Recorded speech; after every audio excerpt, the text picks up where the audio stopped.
I also want to highlight something else that Pat had said, because certainly we want to learn from the past, but she also said, don't weep for the past. And I think that's part of what might be holding people back is like, well, I'm just going to wait until this passes so that I can just go back to my business as normal. Well, Sure. you're going to be waiting a long time. You know what I mean? Or if you're in your conversation, well, man, I just wish it would go back to the way it was. We could just open our gates and let people in. We didn't have to do temperature checks. And, I think that mentality is going to potentially put people out of business, quite frankly.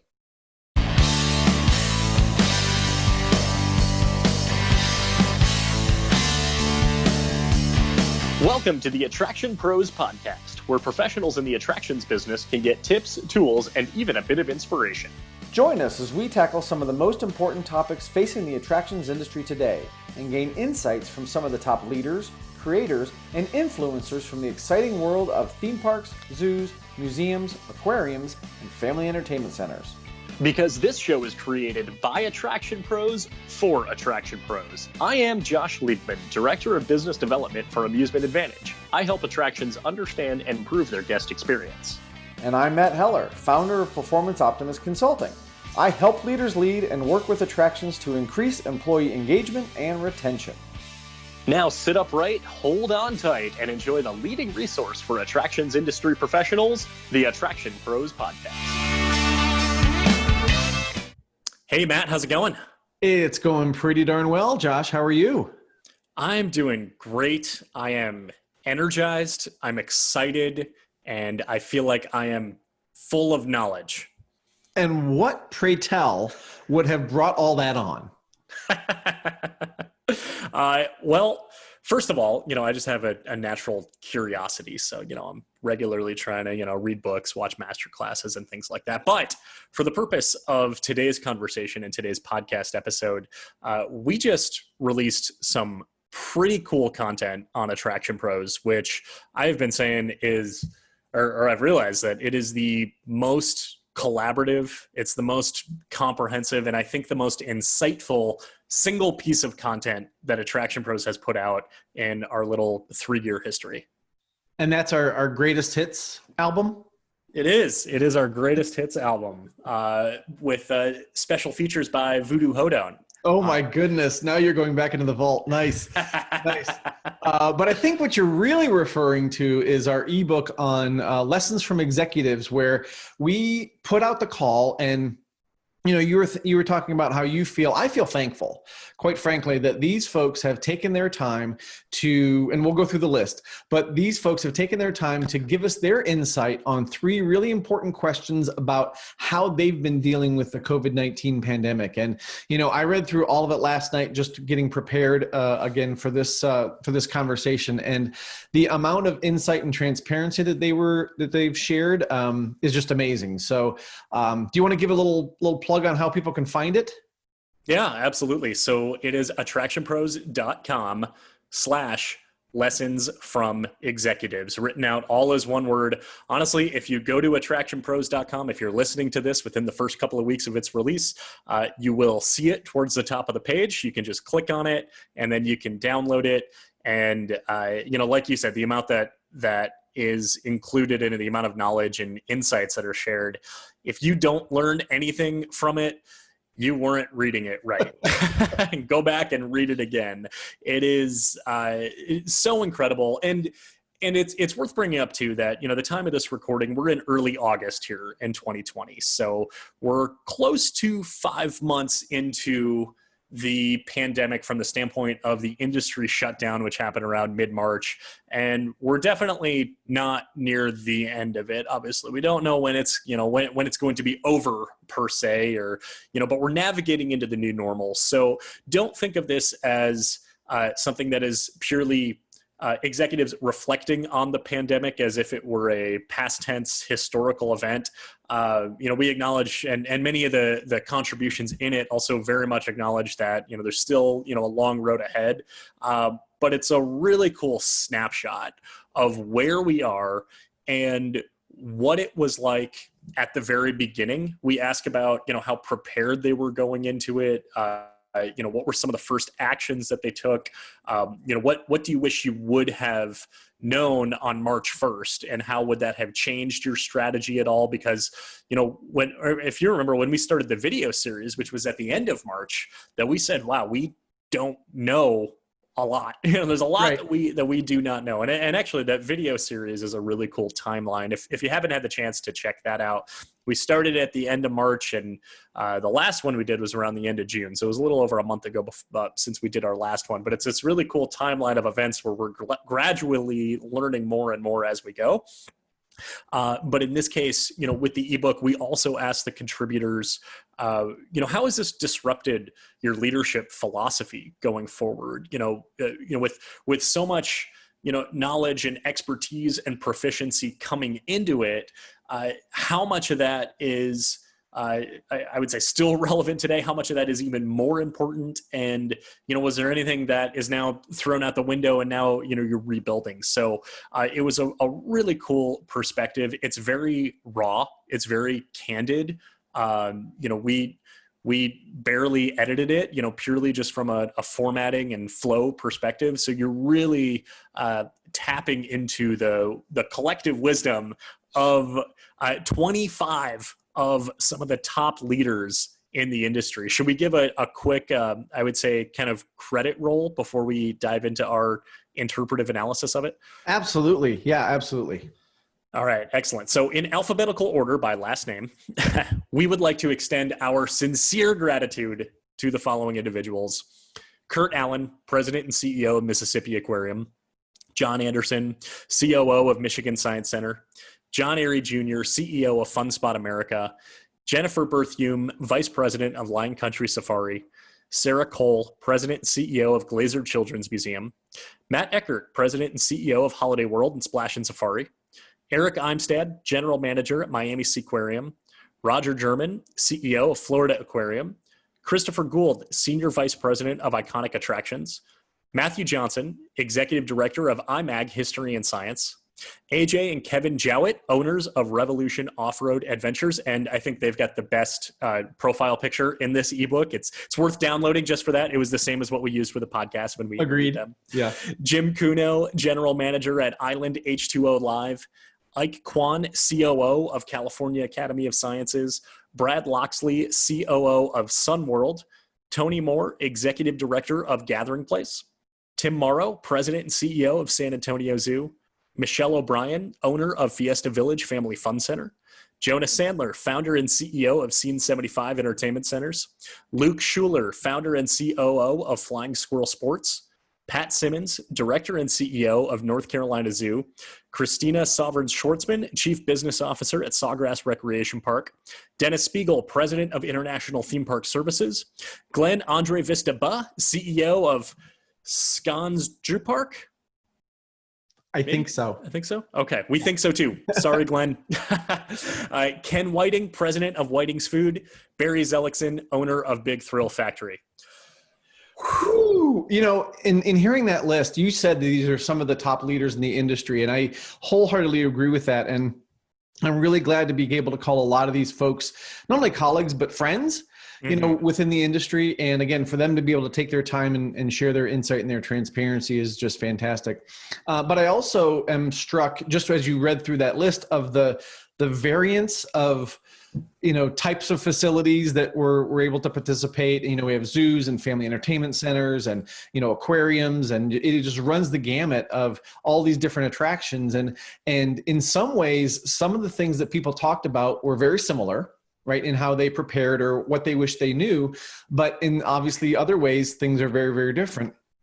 Someplace like an aquarium or a zoo, obviously they had to have people stay on staff so that they could take care of the animals.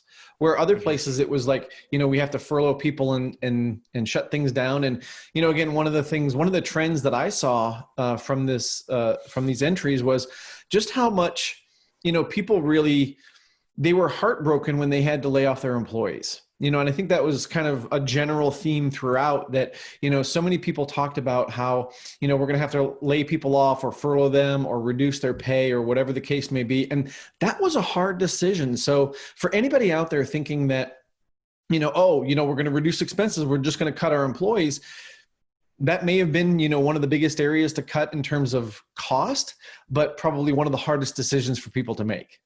For sure. Yeah, absolutely. It's not as simple of, deleting a row from a spreadsheet. You could really see the, the emotion that went into it, and how sad they felt that they had to do that, and how much it affected them personally from being the, overseeing, a business with hundreds or, sometimes even thousands of employees, and needing to make that decision, not for any, business strategy reason or any failings on the end of the business, but just this being such a huge external event that happened, and not even because of the employee's performance.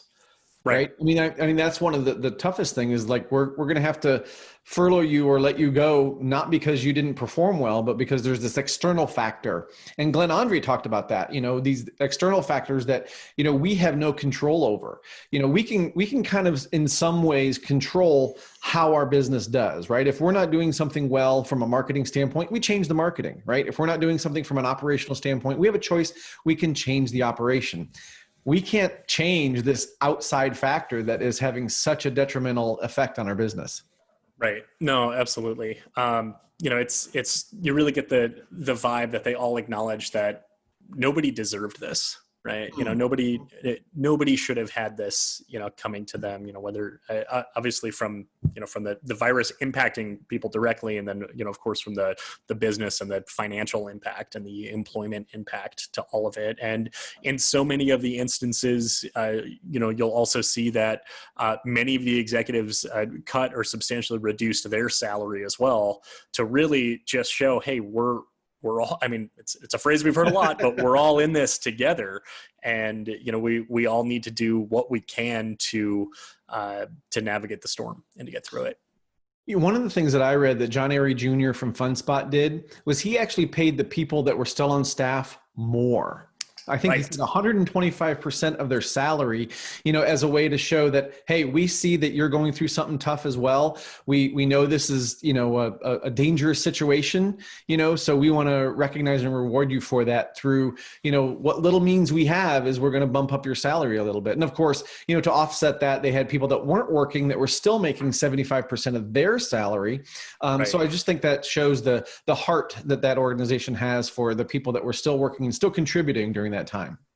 Right. And he did that because he said it was the right thing to do. If we can pull that direct quote, he said, I decided to pay everyone at home 75% of their average payroll, and I paid everyone working 125% of their hours worked, just like you mentioned. Yeah. I thought that it was right to reward the ones helping us with projects and inspections during the closure.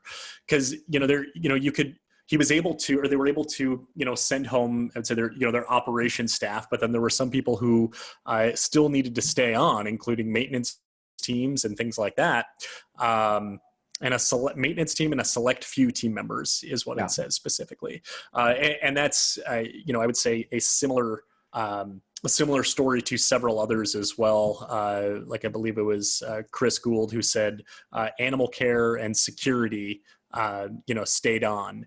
While, of course, operational, everyone else went home. Chris Gould said, of course, security and animal care are essential workers. We had to implement new routines to keep them isolated from each other and track the emergence of new data, real and theoretical, with regard to zoonotic disease and transmission between human and animals, which goes back to the point you made earlier of that, for zoos and aquariums, that they had a whole new layer of issues that they needed to get through as well, beyond the operational and the maintenance and the security. They could not close down 100% because of the amount of animals that were in their care. Yeah. Earlier when you were kind of doing the setup and intro, you talked about one of the questions, which was around leadership, right? How does your leadership philosophy change? And I think two of the ones that really stuck out to me were Matt Johnson and Roger German.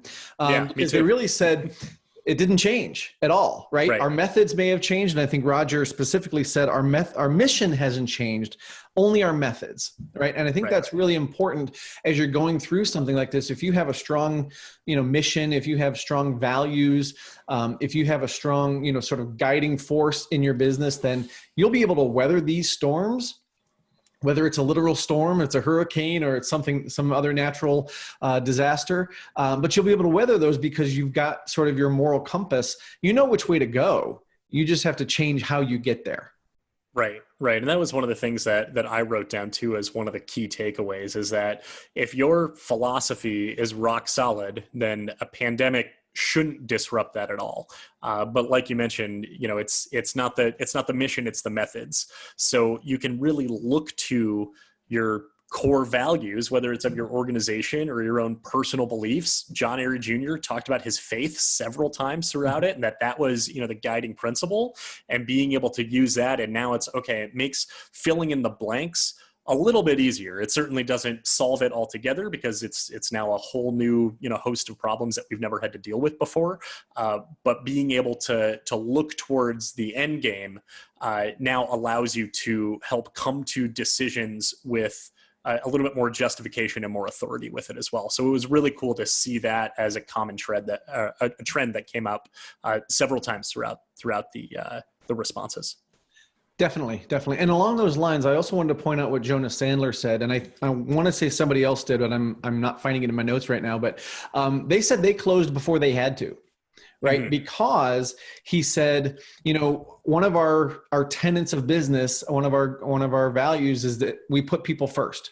Right. And so he said, we really thought about, okay, what's best for our guests, what's best for our team members.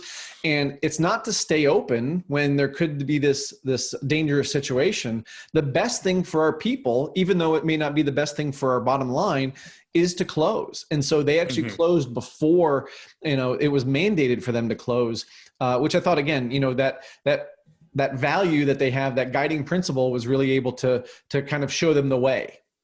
Yeah, and that's a really inspiring quote from Jonah right there. He said, knowing so little about the virus as leaders and frankly as a collective society, we turn to one of our core values, putting people first. In light of this guiding principle, we felt it was in the best interest of our team members and our guests to close our locations, even though we were technically allowed to operate for another weekend. We simply did not feel comfortable doing so.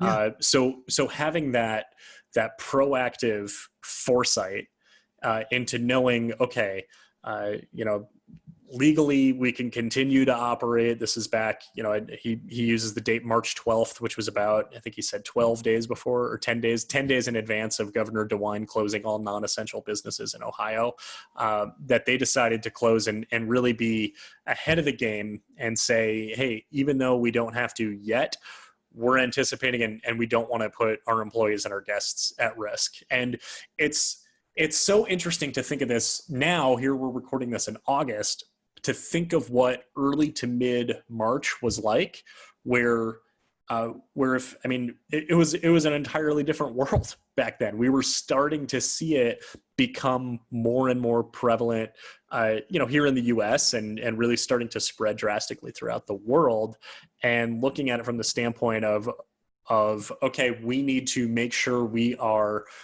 assuring our guests of our cleanliness standards, but also looking at it from, okay, well, what happens after that? What happens if this continues to spread? And what happens if it starts to look like what it looked like in the Far East, as of, a month or two ago already, and being prepared, whether it may or may not happen. Yeah. And I want to point out something that, as we talk about like that decision to close before they had to, or John Arie, who paid his staff, over and above what their actual salary was, while I think it's a great thing to do, and if you can do it, I certainly don't want to say that that's what everybody should do, right? Because that's not the right decision for everybody.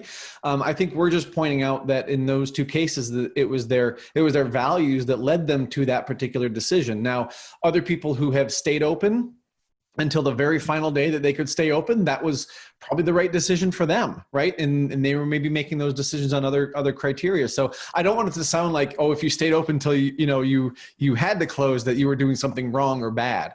I just think that this is an example of where their values led to that particular decision. Right, absolutely. And at the same token, for those who decided to remain open, that there was that greater investment and that greater attention to detail from the standpoint of what people are concerned about, and being able to assure guests and be able to help ease that consumer confidence in this time of just heightened anxiety and concern. Because if their values are also putting people first, then they're talking about the financial health of their employees and saying, well, if I close before I have to, then I'm putting people out of work for a longer period of time. So it can go in multiple different directions right there. And like you mentioned earlier, there's no specific right or wrong way, just a number of different ways to be able to interpret and be able to move forward from that standpoint. Well, and to that point, Christina from Sawgrass, she said that right now, as we're looking at, being reopened and, how we're operating our business right now, she said, we're not looking to make profit. Right. We are trying to keep our business open so that our employees can have a job and they can make money. Right. And so that they can spur their own economy. Right. And so that they can take care of themselves. And, that's a really humanistic way to look at it too, is that, if you're putting all those safety procedures in place, and she was also one who said, a lot of these things that we're doing, there's no reason we should stop them, right? It's not really affecting our guest experience, to have a one-way path or, these extra cleaning procedures. So there's no harm in keeping those things, but let's look at, our employees, and can we bring them back and provide them a salary and provide them a livelihood so that they can get on with their lives as well. And honestly, I think it's as much mental as it is financial. Oh, absolutely. Yeah. Christina gave a great, I would say, kind of capstone closing with the final question, where she said, we truly are a family, and every one of our staff members is working very hard right now to keep us afloat in any way that we can earn revenues. We are certainly not in the business of making money at this time, like you mentioned. We are only concerned about sustaining our payroll in order to keep all the jobs that we possibly can at our company. Yeah. So they're really looking at this, and yeah, they are an amazing, family owned and operated business. And that's the message that they shout. And that's what allows them to kind of, I would say, develop that reputation and that desire to want to continue supporting them, and for the staff to want to go to work to be a part of it. And they do have the advantage that it's an airboat style attraction. So they probably have more opportunities for physical distancing than perhaps, other types of attractions. And so now it's just, well, what can we do to make sure that we can break even, to make sure that we can just keep paying our staff and ensure that they can, get back to work in any way that they can. Yeah. And speaking of, it sounds like we've been talking a lot about employees right now, which is certainly, an important part of the business. And one other thing I wanted to highlight, and I'm sure we'll come back to more employee stuff too, but, toward the beginning, one of the things that Ken Whiting had said was it was really important for them to be able to let their staff know that they've got their back, right? That you should not have to worry financially. Like, we as a company are going to take care of you. And I think that goes back into even, I think, something Chris Gould said, where we were talking about security being, really a number one factor that we have to take into consideration. Yes, we want people to provide great guest service, but they also need to feel secure while they're doing that. So I think both Ken and Chris both had some really great points on that. Sure. Yeah, absolutely. Ken gave us a list of, 4 specific things that were included in the first actions. And the first was provide our full-time team with the confidence that we had their back and there was no need for them to have financial worries. And that's a huge message to put out to your employees. And, it's one that carries a lot of weight, because there's obviously a lot riding on that. And, it's something that, that of course their employees probably became or sought a lot of comfort with that, and knowing that they were working for an organization who not only is going to say this, but is also going to make sure that they walk the walk too. Yeah, yeah. So I'd like to maybe pivot a little bit. We've heard that word a lot, right? Because there was something that, you know, as we're going through this, we're thinking about a leadership team potentially that's going through this. Well, one of our contributors, their team was split. Kevin and AJ Jowett. Kevin was in the UK during all this. He could not get home. So AJ was over here in the States. Kevin was in the UK. They're married. They're business partners. I can't imagine what that must have been like to go through for those two in trying to navigate this pandemic, being across the pond from each other. Yeah. And so, you know, AJ mentioned in the response was that, you know, their first action was to get him a flight back. And then she puts in parentheses, did not happen. Yeah. And, you know, we followed up with AJ after she sent her this response. And this was around mid to late July or so. Mm-hmm. And we said, did he like, you know, I was looking for the closed loop in her response. And so I wrote back, did he ever come back? And she said, not yet. He's coming back. I think he finally just got back, I think a few days after she sent this to us. So that's, you know, a good few months of trying to run a business or to co-run the business with, you know, one of the partners being on the other side of the world in a completely different time zone and not having the immediate accessibility and just the two of them, you know, the emotional and psychological impact of the two of them being, you know, stuck apart from each other for so long. Absolutely. And part of what kind of brought that up was two of our other contributors, at least two that are coming to mind, talked about coordinating not just with their team, but with other attractions. So Sarah Cole mentioned that one of the first things she did was reach out to other attractions in the area to kind of, you know, share some best practices and things. And then Jennifer Berthiaume from Lion Country Safari said that, you know, one of her, you know, greatest sources of information was the Florida Attractions Association. So, you know, it's the association, it's IAPA, it's WWA, it's Florida Attractions Associations, it's neighboring attractions. You know, when we say we're all in this together, right? It's those relationships that we have with other people that can help us weather this storm. So it's not just us on our own.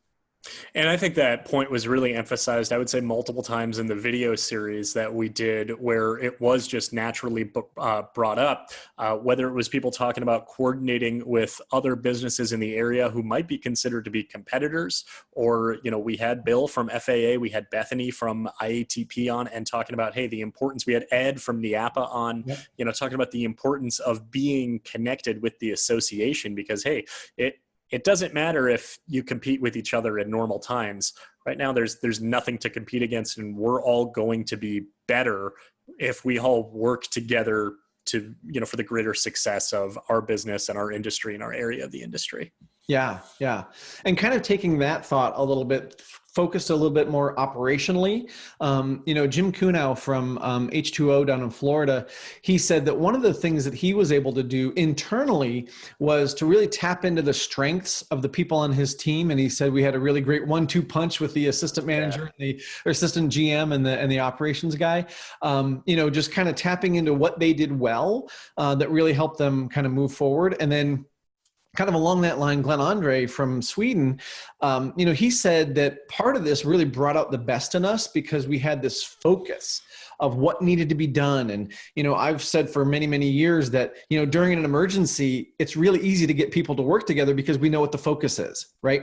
You know, it's when we don't have this really strong focus that it can be hard to get people to kind of take the right steps because we don't really know which way we're going. Well, in this case, and I think both of them articulated it well, both Jim and Glenn Andre, that we have this focus, right? And it is something that can propel us forward. And one thing too, kind of springboarding off of that, John Anderson, who gave, I would say, the most detailed response of all, one of the really cool things that I found very interesting is that he treated this not as an operation, but as a project. Yes. And that spurred so much momentum into people, because if you think of it, I would say, as an event, rather than just, okay, this is what our new normal is going to be, then you've got, I would say, that, you know, that surge of confidence and that involvement in saying, all right, we need to pull this off, not we need to change our ways, right? And, you know, let me see here. He said, what did he say? When approached locking down the business and facility, and then being prepared to open and reopen as discrete events rather than just being another day in the life of the organization. So he talks about putting together, is deploying the team members according to the needs of the incident rather than the structure of the organization. We approached reopening as a project with a capital P, which I found really interesting. That seemed to be very important. He bolded project as well in there too. Yeah. We appointed a product manager, a project manager, and a support team. We created a charter. We allocated resources and made a budget. And we're measuring ourselves against our own goals for the project rather than normal goals.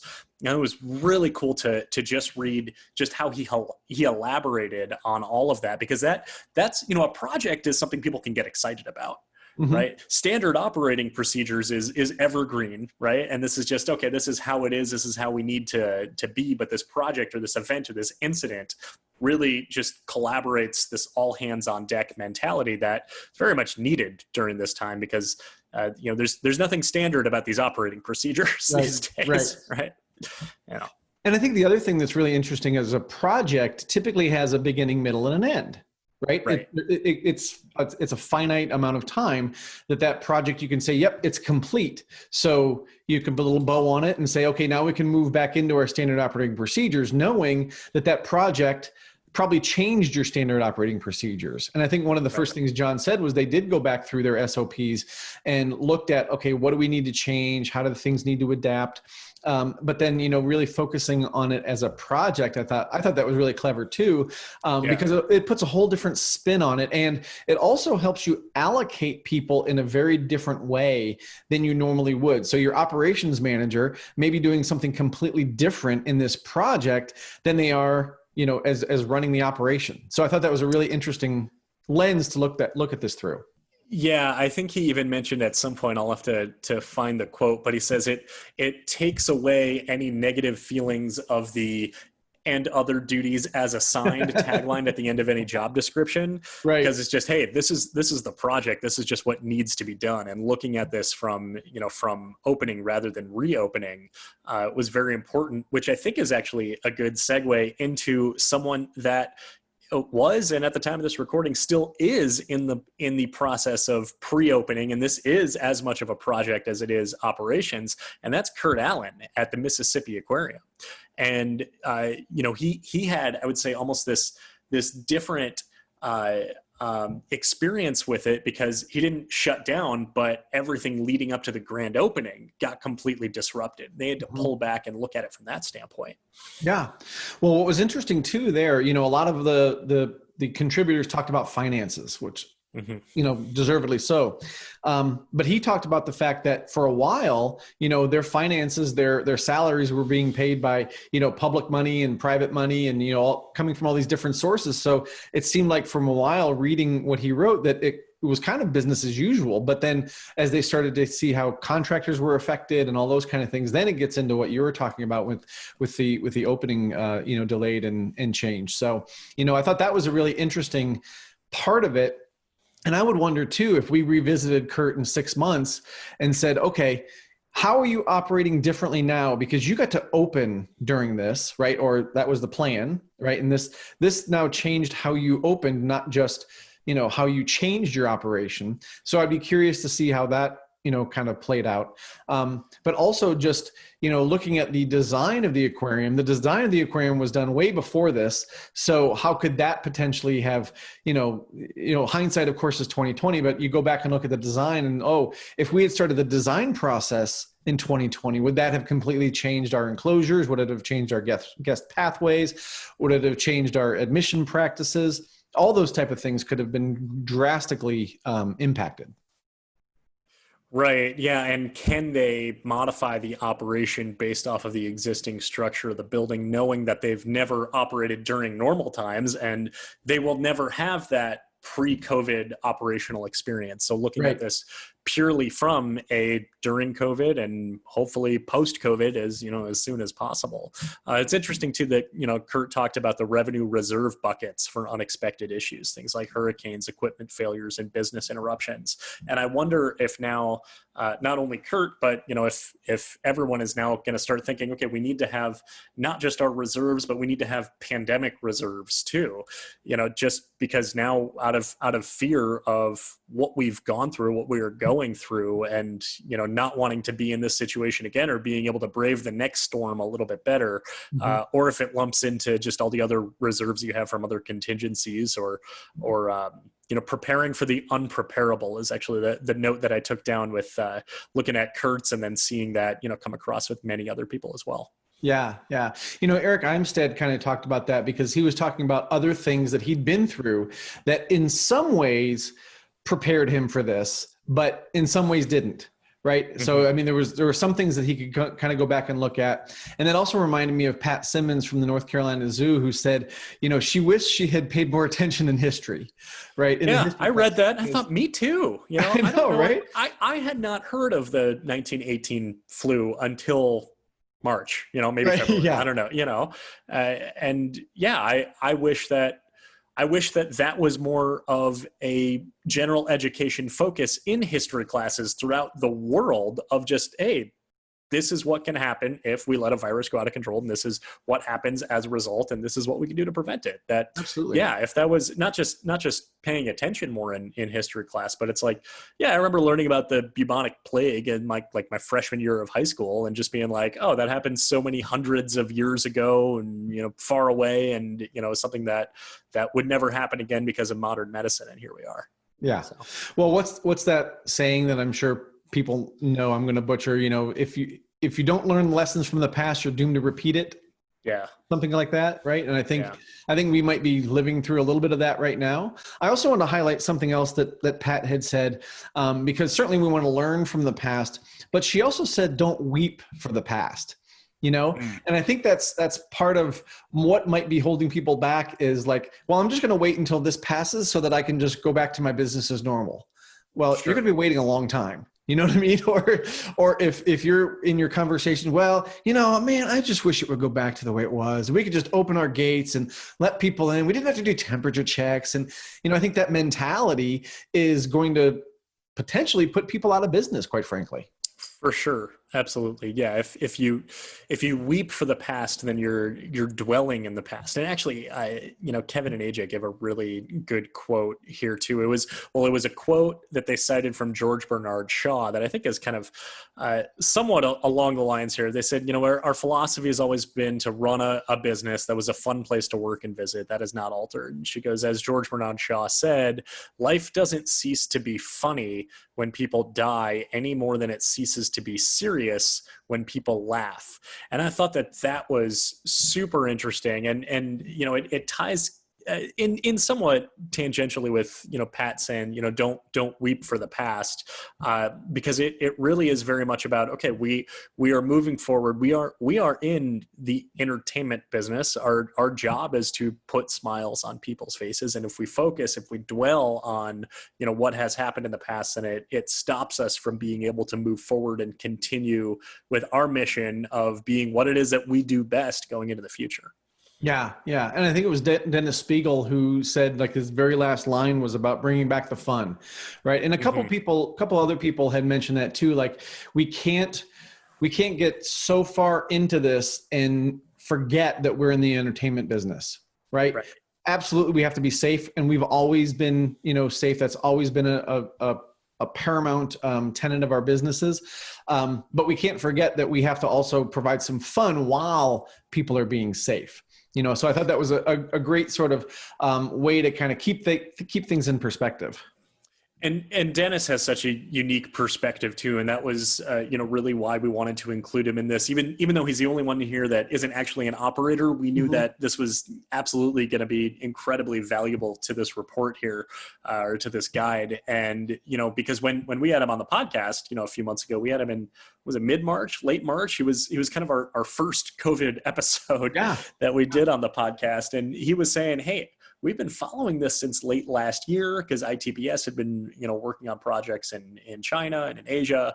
And, he really started making comparisons to, he talked about it in the podcast, and he talked about it in this too, of looking at what it is that we have been through already, and making those comparisons. So we talked about 9/11, you talked about SARS, talked about swine flu, and a number of things that of just, hey, we've had to rebound from this before, we're going to from this, but we're going to need to make changes. And then, like you said, at the very end, he ties it back into what we do best, and that's putting fun back into the equation is how he caps it off, which right. Is incredibly important. So. Absolutely. One of the other things, when you talk about what are we watching and what are the indicators and things, I thought it was really interesting that Tim Morrow had said, hey, we're going to watch sports. Right? What are the sports doing? If they're canceling, the baseball season, they're canceling basketball, whatever it was, right? That's going to be an indicator for us in terms of, okay, if they're canceling that, right, as a mass gathering, they're probably going to lump us into that. So what are we going to have to react to when that happens? Yeah, so he first mentioned soccer in Italy. He goes, that's such a large part of Italian life that it was a huge red flag. Then he said, my comments to the staff at that time was that sports in the US would be the barometer, which turned out to be pretty accurate. So I can tell you personally, March 11th, I was flying that day. That's, as of this recording, the last time I've been on an airplane. I was visiting my mom down in Fort Lauderdale. My wife and I were flying back, and it was on that flight. It was during that flight that the NBA canceled the rest of their season. And some of this we started to pick up, so we were able to watch some of the news. Trump was speaking while we were in the air. And then the rest of it we learned when we landed. And I remember being like, all right, NBA has been canceled. There's something, there's something here. The world just changed. We just landed in a different world than we took off in. Was my interpretation of that. And yeah, I'm glad that, Tim mentioned that too. And he said, yeah, that sports is going to be the barometer for what the US is going to look like. Then I remember a few days later, Broadway went dark for the rest of the year. And I remember saying, all right, now let's tie this into the industry. If Disney closes, the dominoes are going to fall from there. Yeah. And AJ even said that, she said, being in Central Florida, she said, and knowing her, I can kind of hear her saying this. Well, if Disney closes, like they're ever going to close, right? Then we'll see how it trickles down to us. But there they go. There goes Disney. Right. And so, again, the trickle down kind of happened from there. I think it's interesting too. Quite a few people talked a little bit about kind of their operation, and two in specific came up. Brad Loxley from Sunworld, and again Glenn from Sweden, because Brad was saying that, without the international travel, they've really had to refocus on the local market. And for some reason that just, I don't know, struck me as odd from an attraction standpoint, but their business model is probably based more on international travelers, but now they're seeing all this influx of the staycationers, the people that are staying near there. And Glenn Andre even said that this could be their best July ever. Because that was crazy. Yeah, because of the amount of local people that want to get up and go out. And yeah, I would say that that's definitely a necessary jolt to your marketing strategy. And in some aspects, if you think, operationally, we're probably going to serve fewer visitors from a marketing standpoint. We're probably going to see substantially less, if any, international tourists coming in or out of market tourists coming in. We need to slash our marketing budget anyway, that it kind of goes hand in hand, and say, all right, locals, this is your turn. Maybe you've been here before, maybe you've never been here, maybe you only come here when family's in town. And now it's time to say, hey, all right, we want to invite our locals to enjoy something that maybe you don't always get to necessarily do because we're always here. But during the shutdown, in theory, that would amplify demand, kind of this, this whole, you don't know what you got till it's gone type of scenario, and say, man, I really wish I could go to the zoo. I'm wishing, I wish I could go to Sunworld. I wish I could go to Glenn's Park. I'm so sorry, Glenn. I promise I'll learn how to pronounce it one day. Skånes Park, right? Yes. I've asked them a couple of times, how do you pronounce it? And it just, because it's Swedish, it just I apologize as well. I should know Right. that, but it doesn't Just click. phonetically, we don't have the same Exactly. sounds. It's So just purely that I'm insurmountable language barrier. I'm just going to call it Glenn's Zoo. There you That's go. what I'm going to call it. Yeah. There you go. Another thing that I saw come up over and over again was this concept of innovation and obviously adaptation. And I know Eric from Miami Aquarium talked about it. Tim Morrow talked about it. Ike Kwan talked about it, in terms of, how do we produce non-attendance revenue when we are based on people coming to see us. I mean, that's 99% of, typically what people think of when they think of a place like that. So how do Matt Johnson talked about it too. Absolutely. Matt Johnson. Yeah. So how do we then, change our business so that people can consume what we have to consume, whether it's educational content or entertainment or, things that can bring the family together. How do we do that in a virtual way or a way that you're not going to come visit us physically? And I think that that's something that is probably going to be an ongoing, lingering question of, should this be, an ancillary or extension of our business model to be able to offer some form of our experience virtually at home when, we've now talked to Kevin Williams a couple of times on the video series, and we haven't had him on the podcast, and he used the phrase distinctly out of home. So there's probably a couple sides of that argument. And I don't think we're at a point where we really know the answers yet. Definitely during the shutdown, virtual, push as much content out there as possible. Use it to be able to engage your audience while you're closed, and then transition that into asking for donations. Be able to magnify the size of your audience, ideally, so that when you do open, people, have a greater interest in coming to visit you. But what does that look like going forward for the future? Does it amplify demand with virtual content, or does it offer a replacement of the out-of-home experience, or the location-based experience? And I think that that's going to be a question that will probably be an ongoing discussion for a while. I'm sure there will be a panel discussion at IAPA maybe this year or next year as experts in this topic continue to see more and more best practices there. Absolutely. And I know one of the people, and I can't find it in my notes right now, but they were talking about when things do come back, it's really about marrying those two things together, right? So if you are a physical location such as a zoo or an aquarium, how do you start the experience potentially at home, right? Maybe with something virtual, and that leads into when they are able to visit,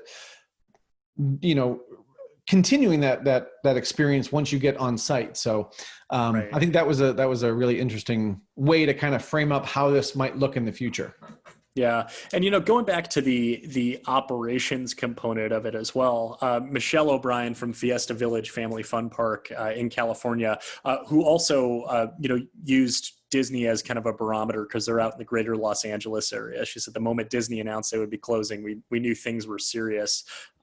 She talks about saying, all right, once we do get people back in the park, or once we are, serving guests again, that now talking about saying we're no longer a 7-day-a-week, 12-hour day business. And then looking at this creative new approach to packages and pricing. She says offering a 4-hour experience rather than all day. So I think that is going to be another one of the components as well that a lot of attractions have done as far as staggered entry and timed visitation. I know we talked to Sean Whitman at Zoo Atlanta on the video series, and we were talking about that more structured organizational flow or operational flow of guests coming into the zoo, and with Michelle with guests coming into the park, of having more, I would say, more control, more hands on deck with the actual attendance and capacity. Absolutely. And since you brought up Michelle, one of my notes that I had from her conversation, and quite frankly, it reminded me of something that Luke Schuler said, was just about communicating with your team, right? Now we're kind of getting back to team a little bit, but she said, because their property closed and then it reopened and then it pretty much closed again, right? And so when she was talking about communicating with her team, she was talking about making sure that people are really ready to come back, right? And Luke was talking about having more candid and transparent conversations. And I think that is something that I'm hoping is a positive outcome of all this, is that leaders have had to have some of those difficult conversations, and those conversations that they've probably been dreading or didn't ever want to have in the past. But now we've had to, and we've had to be really transparent and, talk about feelings and talk about grief and talk about, are you really ready to come back? Those are the kind of conversations I'm hoping continue, because I think, and anybody who's heard me talk about communication will know that this is not a surprise, but if you can have more effective communication, more open communication, your organization is going to run just so much more smoothly. So I was really, really excited to see Luke and Michelle and so many others talk about just how important communication is, especially now. And again, I hope that trend continues. That was 100% a common thread that I noticed as well. And I wrote down, your communication is one of your most important assets. Mm-hmm. And that it was so vital from the staff communication, from the guest communication, that saying, hey, this is, obviously this is a huge disruption to the business model. So this is anything but business as usual. And without clear, consistent, and effective communication, then there would just be absolute confusion of, are we open? Are we not open? Am I employed? Am I furloughed? Am I, not employed? And, are we open? What is the scenario, especially in such a rapidly moving situation? Jonah mentioned, he said on March 12th, we announced to our team and communities via phone, email, social media, and door signage that we would close temporarily. And they said, here's a tentative target reopening date of March 25th. He said that, we pulled that date out of a proverbial hat, feeling at the same time we had to provide some sort of guidance to a potential reopening. And then talking to, they said the event team called party parents and corporate contacts, informing them of the closure. So anyone who was planning a visit, who had that booked, needed to be notified very quickly and very effectively with the options for either a refund or rescheduling. And then, from the employee standpoint of just, okay, here is what we are doing from a work from home standpoint, from a furlough standpoint. And then, one of the things that you've talked about several times, and the first video we did in the video series was about engaging with laid off and furloughed employees and how to communicate. And you've written a number of blog posts on it, like not the time for radio silence, and just that importance of that communication, having that be one of the most important attributes and assets to a leadership skill. Yeah. And I think one of those things that really confused people or scared people maybe in the beginning was that word furlough. Right? Because a lot of times people heard furlough and they thought, oh, okay, I can't talk to them about business stuff. And that's true, but that doesn't mean you can't talk to them at all. Right? And I think that was one of the things that, I'll get to something Matt Eckert talked about. He said, be safe, be calm, and be kind. And I think when you talk about your team members, being kind is following up with them, even if they're not working for you anymore. Right? Even if you are, you can't talk to them about work, you can talk to them about, what's going on with your family. How's your, I heard your dad had COVID, whatever it is, right? You're able to follow up with those kind of things. Just don't ask them to do anything and you'll be fine. And I was so glad that we heard that from Christina Wilson when we had her on the show, the lawyer who said, you have every right to be compassionate. You have every right to be human. And so I put those two things in the same bucket. When Matt Eckert says be kind and a lawyer says you have the right to be compassionate and to be human, I put those in the same bucket. And, again, it kind of goes back to what Ken said. Well, we've got your back. So whatever that kindness looks like, whatever that support looks like, I think that's a big part of what we do as leaders as well. But the fact that it was unknown and whether there was this question, is certainly forgivable, right? Because it's such a unique scenario that we really haven't even been in before. Yeah. I think Barry Zellickson actually put it really nicely. He says all this, and this wasn't in regards to, this leadership communication specifically, but just in general, that all this requires expansive leadership skills to be able to navigate the many new challenges that you now face in an uncertain world. Even the best leaders will be challenged to survive. I thought that was so interesting because, I think one of the grand takeaways from all this is that, no one is immune from the challenges of such a unique, unforeseen event that we've never seen anything like this before. And so that question of, can I talk to my furloughed employees or my laid off employees is a valid question. And it's, kind of, there's no wrong questions to ask. Like, I remember at the very beginning of just saying, whatever you're doing, whether it's right or wrong, is probably okay. The more communication, the more communication you can put out there, the better. Yeah. Well, and honestly, that goes back to something that Sarah Cole said, and I love this phrase: the new reality of nimbleness.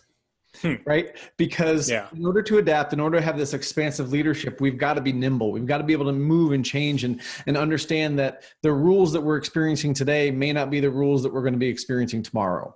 Right. For sure. So I think that was a really, really important piece. But it also goes back to a story that Tony Moore told about hand sanitizer. And about how, in one of his previous roles, he kind of, hoarded a little bit of hand sanitizer, but realized that the alcohol-based sanitizer didn't have a very long shelf life. But he was never going to be put in that position again. So, it's interesting to go back and look at the lessons that we have learned from different things like that. And I just love the way that Tony told that story. Yeah, his response is really interesting because you can tell he's a storyteller, and we've had him on the podcast and he had some great stories. And, he talked about, his time working for SeaWorld back in 2002, and that, during the SARS crisis, and that when there was that hand sanitizer shortage, and that even prior to COVID, or just prior to COVID, that so many of his coworkers got concerned with the amount of hand sanitizer that he was stocking up. He said, I clearly remember my team looking at me with uncertainty, wondering why this normally so optimistic person was such a doomsday prophet, expecting the worst of this hardly known coronavirus. Needless to say, unfortunately, I was right, and we were able to get ahead of that demand. So if you need hand sanitizer, call up Tony. He's got it. It's also Oklahoma.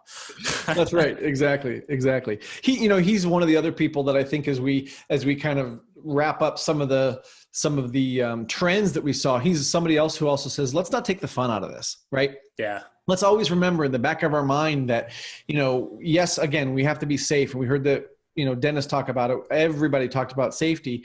But it's also this concept of what we do as a business is to entertain people. And we have to remember that we have to still keep that in mind. And if people are just walking through your facility and they're safe, but they're not being entertained, then we're missing, part of that, of that equation that we need to fulfill.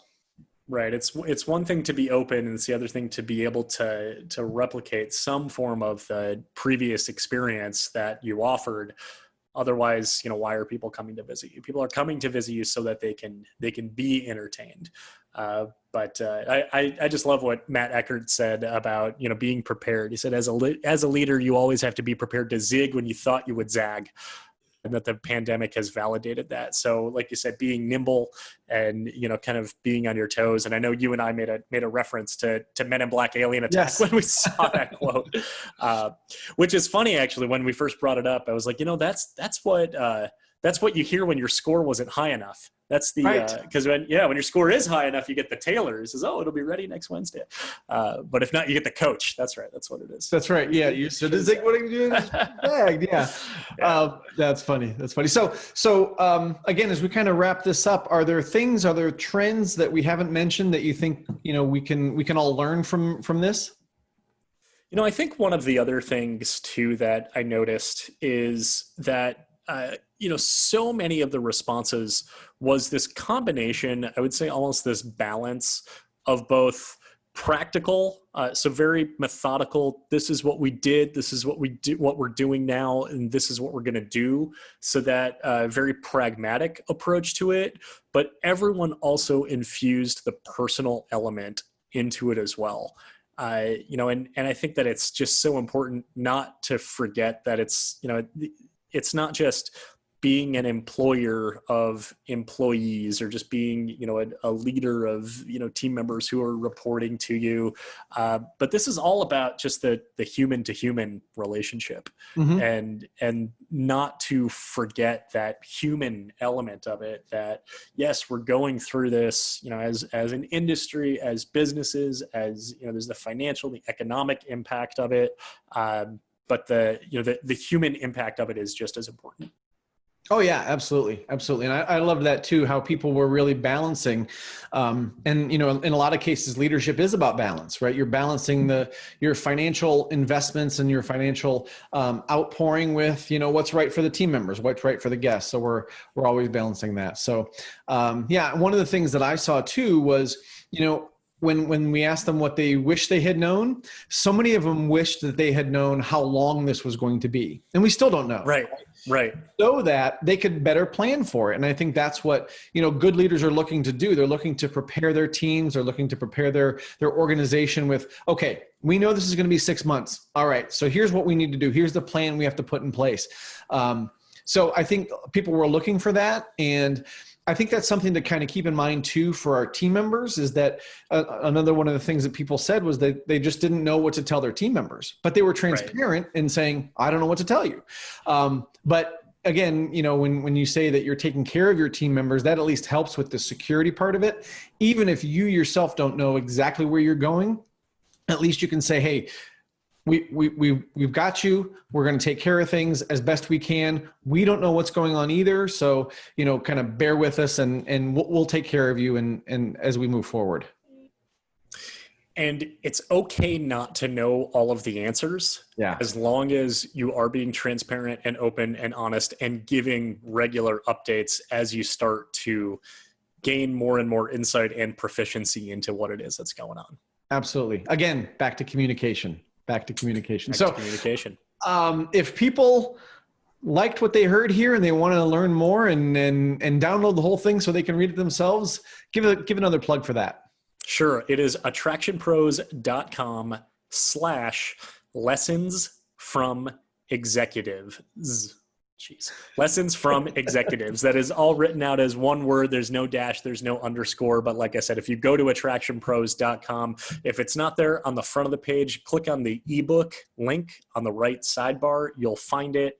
You'll download it. You'll read it. You'll love it. And you will share it on Facebook, Twitter, LinkedIn, via email with all your friends and family members. This is definitely something that we feel is an incredibly valuable resource for the industry. And we want everyone to be able to learn from this and to be able to just be able to gain these very valuable insights from these amazing people in the industry. And I think that's really the main reason we wanted to do this, is because we wanted people to be able to learn from it, right? Learn from these executives, learn from these smart people who've been through it, not only for the next one, which hopefully won't be for a long, long time, but we're still going through this one, right? So if your attraction is in a different place, or your location in the world is in a different place and you're not open yet, or you are open, you can learn things from the way that these folks went through it and, apply these things to your business, because again, we don't want to repeat the bad history. We want to make sure that we're providing great experiences and making new memories for families for years and years to come. So I wouldn't be surprised if we do a follow-up on this in a few months and, hey, what did it look like from August to December or whatever it is. So stay tuned for that. We don't know what that will look like. We don't know what those questions will be. We don't know how it'll be presented. But in the meantime, attractionpros.com/lessons from executives. And that is where you're able to find it. And like I said, please share it, with as many people as you feel would be interested in learning from it. But in the meantime, thanks so much for listening. Thanks so much for spending some time with us. And as usual, we are all Attraction Pros.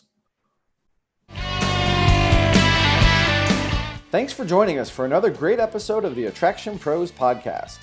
We hope you enjoyed today's episode, and we'd love to hear your feedback. Feel free to drop us a line on Facebook, Twitter, or LinkedIn, and make sure to follow us on all the social channels.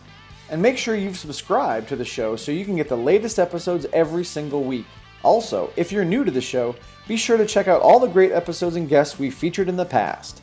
And if you want to learn more about Matt and Josh and check out the best articles for you to operate your attraction most successfully, be sure to visit us at attractionpros.com.